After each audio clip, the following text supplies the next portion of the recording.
आपण पाहत आहात बार्शी टुडे यूट्यूब चॅनल। आज 26 जानेवारी प्रजासत्ताक दिन, मराठा समाज आरक्षण मागणीसाठी मनोज जरांगे पाटील यांचे आंदोलन सुरूच। लाखो मराठा समाज बांधव मुंबईत दाखल। अभूतपूर्व वातावरण। काय होणार या सामाजिक चळवळीचे? राज्य सरकार समोर गंभीर पेच प्रसंग। या आंदोलनावर तोडगा नाही निघाला तर?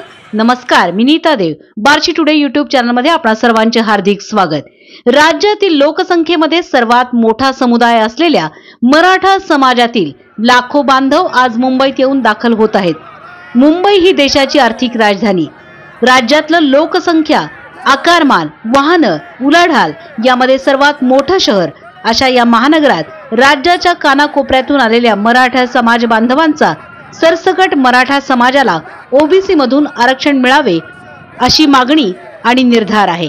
या पार्श्वभूमीवर गेली 7 महिने सरकार आपल्या मागणीवर वेळ काढू भूमिका घेत आहे। चर्चेची दारे खुली आहेत, पण आता आरक्षण घेतल्याशिवाय माघारी फिरणार नाही अशी गर्जनाच मनोज जरांगे पाटील यांनी केली आहे। या संदर्भात पाहूयात संभाजी ब्रिगेडचे बार्शी तालुकाध्यक्ष आनंद काशीद यांची प्रतिक्रिया। मराठा समाजाला सरसकट ओबीसीला आरक्षण मिळावं म्हणून मनोज जरांगे पाटलांनी आव्हान केल्याप्रमाणे आज मुंबईमध्ये मराठे दाखल झालेले आहेत। आता तुम्ही या ठिकाणी बघू शकता, आम्ही मुंबईमधल्या वाशी या मार्केट ठिकाणी आहोत। संपूर्ण रस्ते मराठामय झालेले आहेत, भगवं झालेले आहेत। पूर्ण मुंबईच्या रस्त्यावरती वाशी परिसरामध्ये फक्त मराठा मराठा मराठा वाहनांच्या रांगा दिसतात।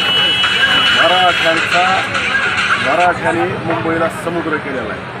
मराठ्यांचा समुद्र या मुंबईमध्ये तयार झालेला आहे। सरकारनं दखल घ्यावी आणि मराठा समाज आरक्षणाचा प्रश्न सोडवावा, अन्यथा यापेक्षा बिकट परिस्थिती मुंबईची सरकारच्या उदासीनतेमुळे होऊ शकते, एवढंच या निमित्तानं सांगायचं। जय जिजाऊ, जय शिवराय। पाहुयात पुढे काय होतंय ते। या आणि अशा बातम्यांसाठी पाहत रहा Barshi today YouTube channel. Like, subscribe and share.